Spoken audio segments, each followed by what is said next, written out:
Hi, everyone. My name is Nicole with Nicole's Cosmic Cove, and I wanted to talk about a few things when it comes to our minds and our mind power.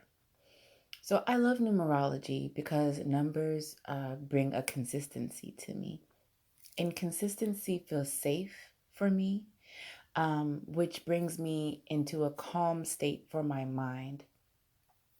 It doesn't matter whatever you believe. If you are a Christian, you're a Buddhist, you don't have any type of religion, you are a Scientologist, you believe in science only, you believe in quantum theory. It doesn't matter whatever you believe in. What matters is how it makes you feel and how it helps your mind process things. Our subconscious never forgets anything. And so, as we go about our lives, when we go places, when we think things, those things are consistently stored within our subconscious. Our subconscious is the biggest computer in our body, our brain, our crown chakra.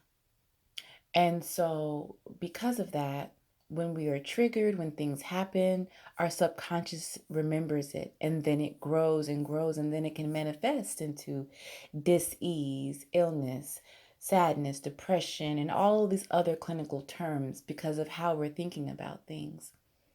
A lot of people will say, why would God let this happen, and those kinds of things. And, you know, um, we'll never really know, right? We'll never really know the details of this, of all the information. But what we will know is our own mind, our own body, our God, Goddess self within ourselves.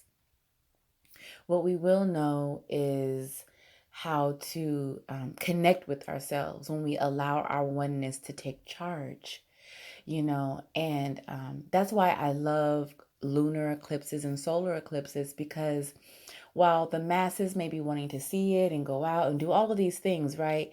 The one of the main purposes of a lunar and a solar eclipse is to hone in and connect with our oneness.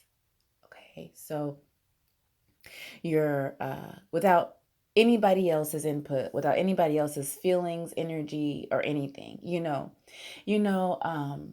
we're all conduits, we're all empaths, we all feel other people and those kinds of things. And so when our subconscious consistently picks up on other people's worries and sadnesses and depressions, those things can be taken on as our own. This is why being alone and meditating and allowing yourself to feel good within your own skin and your own oneness and your own self is so important, because regardless of whatever you've gone through, the God, the Goddess within you can recalibrate your mind.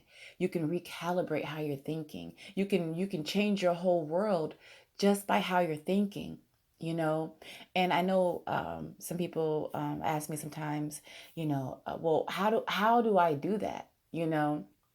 And as time has progressed, right? I would say like the new age world and all of that, it makes things sometimes a little bit more difficult than really what they are, because people are looking for maybe quick fixes, things outside of themselves. So when you tell somebody it's all within you, they don't want to hear that. A lot of people have just kind of removed their energy from oneness and self-healing, because it seems to be easier to have somebody else tell you this or do this for you, when really the work, really the energy, the healing is within you only. So how to do this, how to change this would be your thought process.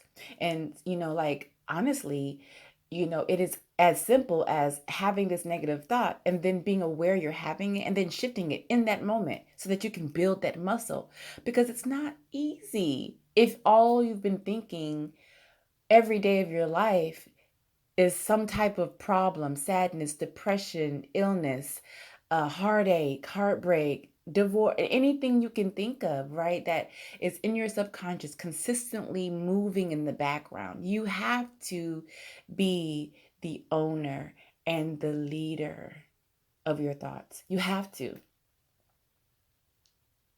You have to be open to clearing out all of that old programming from your childhood, from college, from friends and ex-friends and family members and ex-family members and people that have gone on and journeyed on, you know.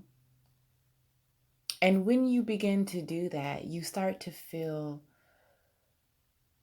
in alignment. You start to feel some type of balance. You start to feel more in control of who you are. You're not worried about how anybody thinks about you because it's about how you think about yourself. That is the thing that matters here.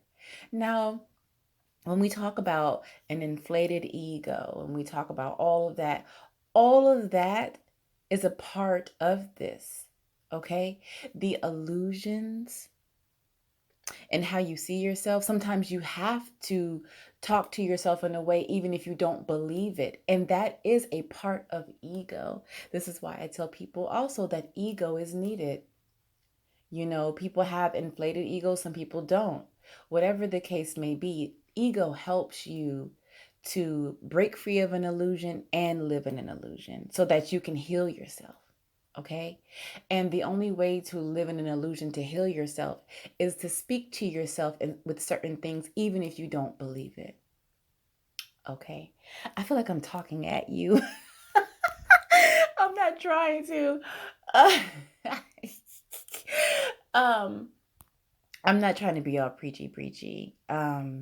But I did want to just talk about this. This was a message that came to me this morning.